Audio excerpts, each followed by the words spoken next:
Welcome back guys. आप सभी का एक बार फिर से स्वागत है हमारे इस चैनल पढ़ लो यार पे। तो आज हम बात करने जा रहे हैं बहमनी एम्पायर के बारे में। कैसे-कैसे एग्ज़ाम्स में क्वेश्चंस बनते हैं और कैसे हम लोग इसको आगे पढ़ें और सारे मेमोराइज़ करें, सभी हम लोग जानते हैं और कहाँ से क्वेश्चंस आएँगे, सब कुछ पता करते हैं। चलिए शुरू करते हैं। तो आप जो मैप देख रहे होंगे, यहाँ पे देख रहे होंगे, यहाँ पे दिल्ली सल्तनत का टाइम चल रहा था उस समय और मोहम्मद बिन तुगलक राजगद्दी पे बैठा था। अब जो बहमनी एम्पायर और विजयनगर एम्पायर है, ये दोनों कंटेम्पररी थे। किसके थे? अपना मोहम्मद बिन तुगलक का जो तुगलक डायनेस्टी था उसके कंटेम्पररी साथ-साथ ही चल रहे थे। तो मोहम्मद बिन तुगलक उस समय अपने लास्ट फेज़ में था। उसका जो फेज़ था बस खत्म ही होने वाला था। तुगलक का डायनेस्टी पूरा एंड पे ही था, क्योंकि आपको पता है मोहम्मद बिन तुगलक को सब क्या बोलते थे? पागल, सनकी, और जनता भी उनसे क्या करती थी? हेट करती थी। तो वो लास्ट फेज़ में ही था। तो आप देख सकते हैं यहाँ से मोहम्मद बिन तुगलक ने उस समय क्या बोला कि जाओ, अपने सेनापति 3 लोगों को भेजा था। हरिहर, बोक्का और एक था उसका तीसरा सेनापति जिसका नाम था अलाउद्दीन अलाउद्दीन बहमन शाह, ठीक है? तीनों को भेजा था कि जाओ साउथ पे कैप्चर करके आना। तो ये तीनों यहाँ से निकलते हैं, भारी सेना के साथ जो है यहाँ से निकलते हैं और जाते साउथ पे। तो हरिहर बोक्का को साउथ के बारे में पता होता है, तो हरिहर बोक्का क्या करता है कि साउथ पे कैप्चर कर लेता है और बोलता है कि साउथ पे बोला कि वहीं पे अपना एम्पायर एस्टेब्लिश कर लेता है, ठीक है? कैप्चर करने के बजाय वहीं पे अपना क्या एम्पायर एस्टेब्लिश कर लेता है। तो जो तीसरा बंदा रहता है जिसका नाम रहता है बहमन शाह, ठीक है? अलाउद्दीन बहमन शाह, उसका एक और नाम से भी जाना जाता था हसन गंगू। तो हम लोग बोलते हैं जो हसन गंगू रहता है, ठीक है? मतलब अलाउद्दीन बहमन शाह जो रहता है हसन गंगू।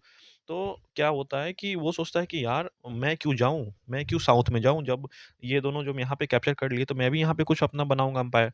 तो जो बहमन शाह होता है, ठीक है? जो हसन गंगू होता है वो यहाँ से वापस लौटता है और अपने सेना को बोलता है कि जिसको जाना है वापस चले जाए, जिसको हमारे साथ रहना है रहे। तो यहाँ पे तप्ती नदी है, ठीक है? तो तप्ती नदी के किनारे जो है अपना एम्पायर ये एस्टेब्लिश करता है जिसका नाम रहता है बहमनी एम्पायर, ठीक है? अब बहमन एम्पायर अपना एस्टेब्लिश कब करता है? 1347 में अपना एम्पायर एस्टेब्लिश करता है। कौन एस्टेब्लिश करता है? अलाउद्दीन बहमन शाह, जिसका एक अल्टरनेट नाम रहता है हसन गंगू, ठीक है? 1347 में एस्टेब्लिश करता है जो बहमनी एम्पायर होता है, ठीक है? और यहाँ पे आपको पता है यहाँ पे अपना कृष्णा नदी है, तो कृष्णा नदी के इस पार जो है कौन-सा है अपना विजयनगर एम्पायर। तो ये दोनों में आपस में दुश्मनी चलती रहती है। किस लिए दुश्मनी होती है? ये कृष्णा नदी को लेके जो होता है दुश्मनी चलती है। अब बात करते हैं कि जो इसका टाइम पीरियड कब रहता है 1347 से 1358 पूरा टाइम पीरियड रहता है अलाउद्दीन मेहमन शाह का, जो अपना चलाता है, ठीक है? अब एक स्टोरी समझते हैं कि कॉफ़ी कैसे इंडिया में आया, वो हम लोग जानते हैं, ठीक है? तो ध्यान से सुनिए कॉफ़ी कैसे इंडिया में आया। तो देखिए सबसे पहले जो ये कॉफ़ी का स्टोरी मैं सुनाता हूँ कि एक संत होते हैं, ठीक है? सूफ़ी संत जिनका नाम रहता है बाबू गुदान।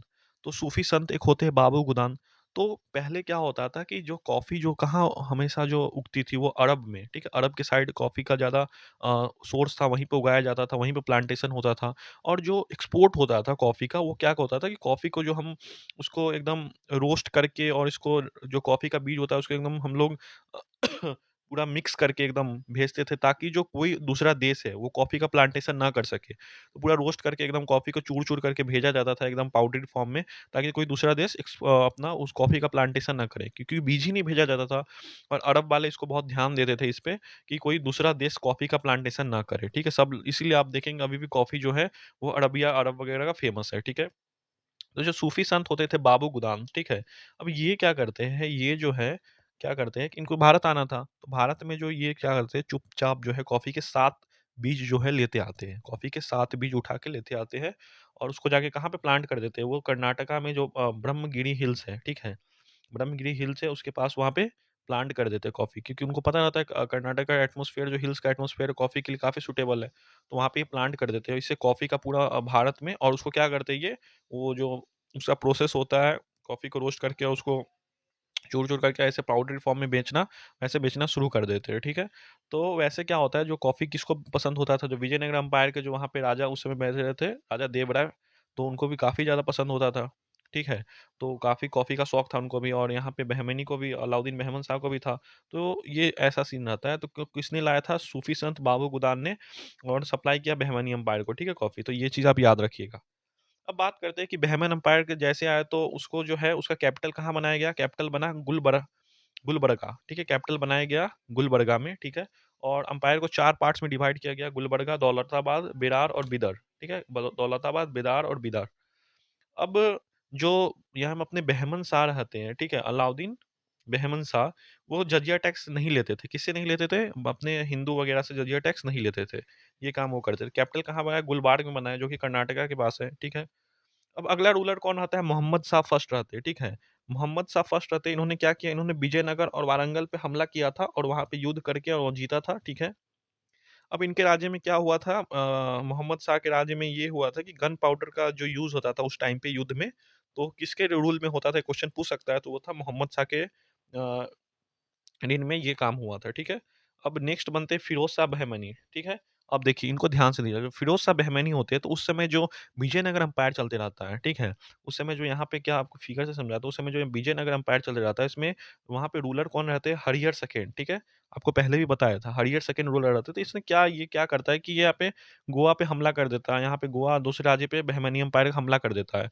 आपको पता है कि बहमनी एम्पायर पहले से झगड़ा चल रहा था विजयनगर के साथ, तो ये गोवा के पास हमला करता है, ठीक है? अब गोवा को कैप्चर कर लेता है, तो बहमन वहाँ पे जो बैठा रहता है फिरोज़ शाह बहमन, उसको अच्छा नहीं लगता है कि भाई ये कैसे कर लिया? तो फिरोज़ शाह बहमन पूरी सेना के साथ जाके विजयनगर पे हमला कर देता है, ठीक है? और क्या हमला करके क्या होता है कि जो उस समय जो राजा रहते थे, ठीक है? उस समय राजा रहते थे देवराय फर्स्ट, ठीक है? तो देवराय फर्स्ट की जो बेटी है, उससे जाके शादी कर लेता है, ठीक है? देवराय फर्स्ट की जाके बेटी से शादी कर लिया फिरोज़ शाह बहमनी और देवराय फर्स्ट की बेटी से शादी कर लिया, वहाँ से जो एक अपना दहेज पे जो राज्य था, वो ले लिया। तो ये किसने किया था? फिरोज़ शाह बहमनी ने किया था, ठीक है? अपने सेना में हिंदू को अपने राज्य में हिंदू को से शामिल किया, अपने सेना में, आर्मी में अपने हिंदू को काफ़ी शामिल किया था फिरोज़ शाह बहमनी। ऑब्ज़र्वेटरी बनाया था कहाँ पे? दौलताबाद में ऑब्ज़र्वेटरी मतलब उद्योगशाला बनाया था इसने, ठीक है? दूसरा रूलर रहता है जिसका रेign रहता है 1397 से 1422 जिसका नाम होता है सुल्तान ताजुद्दीन फिरोज, ठीक है? अभी इसके बारे में पूछा जाता है क्वेश्चन्स कि किस रूलर ने वेस्टर्न कंट्रीज़ की यात्रा की थी, जैसे कि ईरान हुआ, इराक हुआ, इटली हुआ, अरब हुआ। तो याद रखिएगा सुल्तान ताजुद्दीन फिरोज, ठीक है? काफ़ी ट्रैवलिंग का शौक था, इनवाइट करता था, ठीक है? तो ये क्वेश्चन बनता है। अब उसके बाद इसने क्या किया था कि भीमा रिवर जो थे, ठीक है? भीमा रिवर था, उसके बैंक्स पे फिरोज़ सिटी का एस्टेब्लिशमेंट भी किया था। किसने किया था? सुल्तान ताजुद्दीन फिरोज ने किया था, ठीक है? तो ये भी याद रखना है आपको। अब जो लास्ट सुल्तान था गुलबर्ग का, मतलब गुलबर्ग जो कैपिटल था, उसका लास्ट सुल्तान कौन था? यही था। क्या नाम था इसका? सुल्तान ताजुद्दीन फिरोज, ठीक है? अब बात करते हैं नेक्स्ट 1422 से 1430 किसका रूल चला था? सिहाबुद्दीन अहमद फर्स्ट का रूल चला था, जिसने अपना कैपिटल जो है कहाँ शिफ्ट किया था? विदार में शिफ्ट किया था, जिसको कि न्यू नाम दिया था वो मोहम्मदाबाद। क्या नाम दिया था? यहाँ पे मैंने लिखा है मोहम्मदाबाद जो है न्यू नाम दिया था कि कैपिटल कहाँ शिफ्ट करके? विदार में, ठीक है? अब ये किस लिए फेमस है शहाबुद्दीन अहमद वन? ये फेमस था रिलीजन और जस्टिस के लिए, ठीक है? फेमस था। ये अपने ऑल्सो नोन एज़ इसको किस नाम से जाना जाता है? संत अहमद और अहमद शाहवाली, ठीक है? इसके नाम से जाना जाता था। इसी के टाइम पीरियड में क्या हुआ था कि शिया सुन्नी का कॉन्फ्लिक्ट काफ़ी ज़्यादा बढ़ गया था आपस में, ठीक है? मतभेद। अब दूसरा जो रूलर बना उसका जो reign था 1436 से 1458 चला, जो था अलाउद्दीन अहमद सेकंड, ठीक है? इसने क्या किया हॉस्पिटल्स बनवाए और अफ़गान्स इसके पीरियड में आए थे, तो इतना इम्पोर्टेंट ये नहीं है। अब बात करते हैं 1458 से 1461 इसका था अलाउद्दीन हुमायूँ, ठीक है? ये अपने क्रुएल्टी के लिए जाना जाता है। इसको क्या किस नाम से और जाना जाता है? Nero of the Deccan. अब आप पूछिएगा कि नीरो क्या होता है? नीरो ऑफ द डक्कन इसको बोला जाता था। नीरो क्या होता है? तो क्या था कि जिस समय जीसस क्राइस्ट का टाइम पीरियड था, उस समय जो रोम रोम में क्या था कि एक रूलर था, उसका नाम था नीरो। तो नीरो काफ़ी ज़्यादा उस समय जो है मार-काट वग़ैरह किसी को नहीं छोड़ता था। अपने माता को भी तक मार दिया था। अपनी मदर की तक की हत्या कर दी थी। लड़के, बच्चे जो भी आते थे सबको मार देता था। काफ़ी क्रूअल था। इतना क्रूअल शासन कोई नहीं था। तो उससे टैग लाइन बन गया कि जो भी राजा अगला जो इस टाइप का होता था, जो क्रूअल नेचर का होता था, ठीक है? उसको हम लोग नीरो बोल दिया जाता था। तो इसको किस नाम से जाना जाता था? नीरो ऑफ द डक्कन के नाम से जाना जाता था। कौन था? अलाउद्दीन हुमायूँ। तो ये पूछा जाता है। जो नेक्स्ट रूलर बना 1463 से 1482 में बना जिसका नाम था शमसुद्दीन मोहम्मद थर्ड। इसके बारे में क्या पूछा जाता है कि निकितीन इसके टाइम पीरियड पे ट्रैवलिंग के लिए आया था, कोई होगा निकितीन अपना, ठीक है? अब इसके बारे में क्वेश्चंस क्या बनता है वो समझिए कि जो शमसुद्दीन मोहम्मद थर्ड रहता है उसका एक मंत्री रहता है, जिसका नाम रहता है महमूद गवां, ठीक है? वो काफ़ी ज़्यादा पढ़ा-लिखा है, स्कॉलर टाइप का होता है। उसके टाइम पीरियड में इतना पावरफुल रहता है कि इसके टाइम पीरियड में काफ़ी ज़्यादा राज्य एक्सपैंड करता है, काफ़ी ज़्यादा ये मतलब अच्छा काम करवाता है अपने आप में, काफ़ी ज़्यादा ये समझदार इंसान रहता है। तो महमूद गवाह जो होते हैं उनको टाइटल मिला था इतवाजा-ए-जहाँ का, ठीक है? इतवाजा-ए-जहाँ का टाइटल मिला था और महमूद-ए-जहाँ ने एक पुस्तक भी लिखी थी काफ़ी, कौन-कौन सी लिखी थी? दीवान-ए-अक्स और दीवान-ए-अक्स और रौताज-उल-इसा बुक्स लिखी थी। लेकिन क्या होता है किसी एक आपस में जो मृत्यु दंड इसको मिल जाता है क्योंकि इस पे ऐसा सस्पिशियन लगता है, तो ये जो अपना शमसुद्दीन मोहम्मद थर्ड रहता है, इसे मृत्यु दंड दे देता है किसको? अपने मंत्री को ही दे देता है, जो कि इतना स्कॉलर रहता है।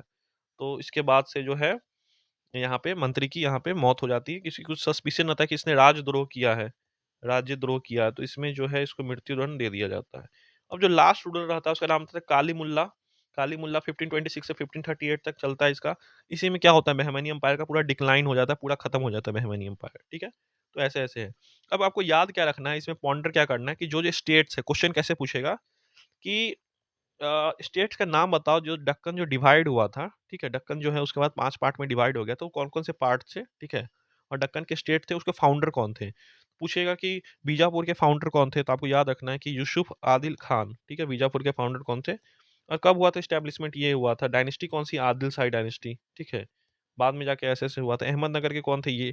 कौन-कौन से स्टेट आते थे दक्कन्स में? तो पाँचों आपको ऑप्शन दे देगा 4, और इसमें से पूछेगा कौन-कौन से स्टेट आते थे, और वो कर देगा, एक हटा देगा, तो ऐसे पूछेगा। ठीक है?